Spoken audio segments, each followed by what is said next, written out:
निश्चित रूप से जिस तरह से भारत सरकार ने ये प्रवासियों को लाने के लिए भेजने के लिए व्यवस्था किया है, उससे बहुत राहत और चैन मिला है प्रवासियों को। और भारत सरकार की जितनी भी प्रशंसा की जाए और प्रदेशों की सरकार ने जो पहल किया उनको भी जितनी प्रशंसा की जाए वो कम होगा।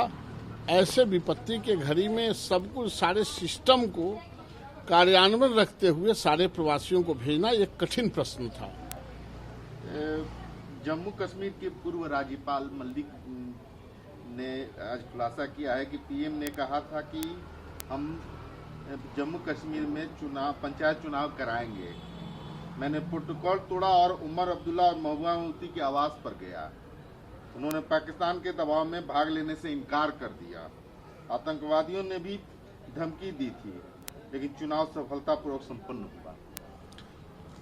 भारत के सीमाओं में जब तक नरेंद्र मोदी प्रधानमंत्री रहेंगे, किसी के हाथ खींचने और सर हिलाने से कोई फर्क नहीं पड़ने वाला है।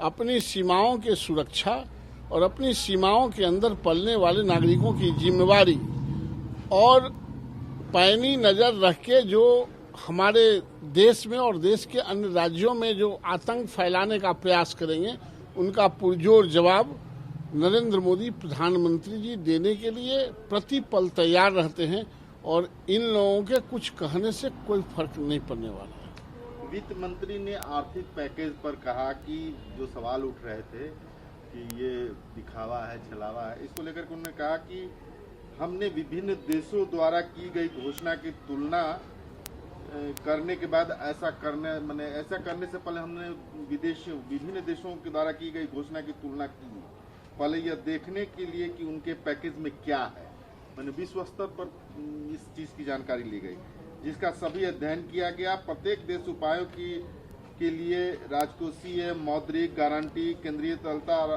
इतने पर भी बात बनी, तब जाकर के हमने ये घोषणा की है। देखिए, निश्चित रूप से जो देश के अर्थव्यवस्था को जो सर्वाइवल कराने की बात है और जिस टेक्नोलॉजी से, जिस पैकेज से देश की अर्थव्यवस्था को पुनः अपने पटरी पर लाना है, वह निश्चित रूप से कोई भी आदमी और कोई भी देश, कोई भी राज्य तुलनात्मक अध्ययन करता है। हमारा संविधान भी जो बना है भारत का, वो तुलनात्मक कई देशों के संग्रह करके और उसी आधार पर फाइनेंस मिनिस्टर करें कि कई देशों से तुलनात्मक अध्ययन करके देश के गरीबों और वंचितों को पुनः फिर काम दिलाने के लिए और जो पटरी से बाहर गया है उन उद्योगों को पटरी पर लाने के लिए ये पैकेज दिएगा। प्रतिपक्ष का काम है, आप चाहे स्वर्ग की गंगा भी बहा दें, प्रतिपक्ष का काम है कुछ न कुछ कटाक्ष करना। एक प्रवासियों पर डॉक्यूमेंट्री वीडियो जारी किया है कांग्रेस ने। उसमें कार्यकर्ताओं ने प्रवासियों ने अपने कष्टों के बारे में बताते हुए राहुल को दिखाया है। वहीं राहुल ने कहा है कि उनके द्वारा यह कहा गया कि कोई भी पैसा उनके खाते में हस्तांतरित नहीं किया गया है। देखिए, कांग्रेस पार्टी और राहुल गांधी ये दोनों पर्यायवाची हैं। जितना मानसिक रूप से स्वस्थ राहुल गांधी हैं, उतना ही स्वस्थ उनकी पार्टी है। जो गरीबी देखा नहीं है, जो गरीबी समझा नहीं है, जो गरीबों को पिकनिक के तौर पे किसी के घर पर जाके खटिया पर बैठ के माइलेज लेना चाहा है, वो गरीबों के बारे में डॉक्यूमेंट्री क्या बनाएंगे, वो गरीबों को जानते ही नहीं है। गरीबों पर काम करने का तजुर्बा और गरीबी से आने वाले लोग तो भारत के प्रधानमंत्री हैं, उनको जितना बेहतर सलीके से जानकारी है।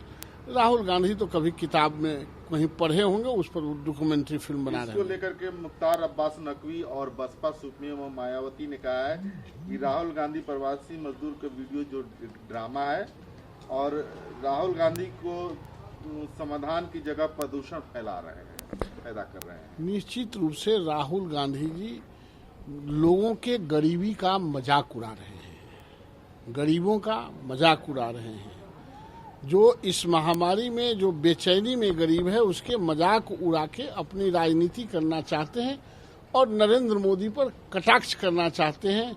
वो उनके खिलाफ जाएगा, उनके खिलाफ जा रहा है। आप कोई काम कीजिए, आपको कटाक्ष करने से और खुन्नस निकालने से गरीबों का मदद नहीं हो सकता है। पिछले 24 घंटे में 6654 कोविड-19 के पॉजिटिव मामले सामने आए हैं।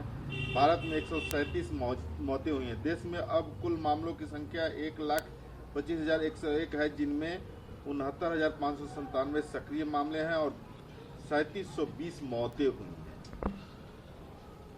निश्चित रूप से 130-35 करोड़ के देश में, पूरी दुनिया में जो महामारी कहर फैलाया है, उसमें भारत बहुत ही नियंत्रित तरीके से आज भी नियंत्रण करा है और डेथ रेट तो एकदम इसके कम है।